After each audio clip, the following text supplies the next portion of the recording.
ನೀವು ಕೂಡ ವಿರೋಧ ಪಕ್ಷದಲ್ಲಿದ್ದಾಗ ಆಗಿದೆ.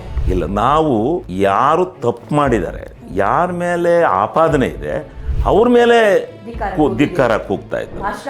ಭಾಷಣ ಮಾಡೋರ ಮೇಲಲ್ಲ. ಇದು ಹೊಸ ಸಂಪ್ರದಾಯ. ಇದು ಇವರು ಬಿಜೆಪಿ ಪಕ್ಷದವರು ಹುಟ್ಟಾಕಿದ್ದು ಹೊಸ ಸರ್ಕಾರ. ಫಸ್ಟ್ ಶರತ್ ಬಚ್ಚೇಗೌಡರು ಮಾತನಾಡ್ತಾ ಇದ್ರು. ಫಸ್ಟ್ ನಮ್ಮ ಪಕ್ಕ ಅಲ್ಲ, ನನ್ನ ಪಕ್ಕ ಕೂತದ್ದು. ಆಮೇಲೆ ನಾನು ಮಾತಾಡ್ಬೇಕಾದ್ರೆ ಬಂದರು. ಮೊದಲು ಶರತ್ ಬಚ್ಚೇಗೌಡರು ಭಾಳ ಚೆನ್ನಾಗಿ ಹೇಳ್ತಾ ಇದ್ರು. ಅವ್ರಿಗೂ ಅಡಚಣೆ ಉಂಟು ಮಾಡಿರು. ಅವ್ರಿಗೂ ಕಿಯೋನಿಕ್ಸಲ್ಲಿ ಕೋಟಿ ಕೋಟಿ ಲೂಟಿ ಅಂತೇಳಿ ಕೂಗ್ತಿದ್ರು.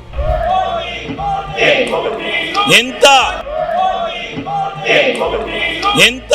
ಅವ್ರ ಮೇಲೂ ಕೂಗಿರು ವೈಯಕ್ತಿಕವಾಗಿ. ಅದಾದಮೇಲೆ ನನಗೆ ಅವಕಾಶವನ್ನು ಸ್ಪೀಕರ್ ಅವರು ಕೊಟ್ಟರು. ನನ್ನ ಬದುಕಿನ ಬಗ್ಗೆ ಇಲ್ಲ ಸಲ್ಲದ ಆಪಾದನೆಗಳನ್ನು ಕೂಗಲಿಕ್ಕೆ ಪ್ರಾರಂಭ ಮಾಡಿದರು.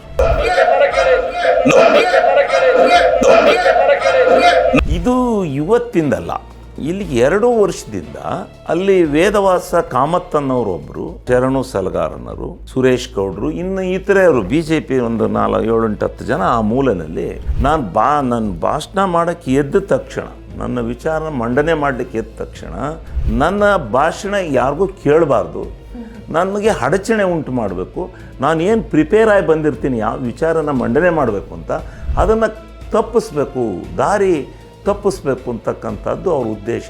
ಇದನ್ನು ಮಾಡ್ಕೊಂಡೇ ಬರ್ತಾಯಿದ್ರು. ನಾನು ಅವ್ರನ್ನ ನಿಮ್ಮ ಕಡೆ ಆ ಕಡೆ ಮುಖ ನೋಡಲ್ಲ, ಹೋಗ್ರಿ, ನಿಮ್ಮ ಮುಖ ನೋಡೋಕ್ಕೂ ನನಗೆ ಇಂಟ್ರೆಸ್ಟ್ ಇಲ್ಲ, ಯಾಕ್ರಿ ಹಿಂಗೆಲ್ಲ ಈ ವ್ಯವಸ್ಥೆ ಒಳಗೆ ಹಿಂಗೆ ಇದು ಮಾಡ್ತೀರಿ, ಇದು ನಿಮ್ಮದು ಇದೇನ್ರಿ ಅಂತ ಎಲ್ಲ ಚಡಾಯಿಸಿ ಮಾತಾಡಿರೋದು ಉಂಟು ಹಿಂದೆ.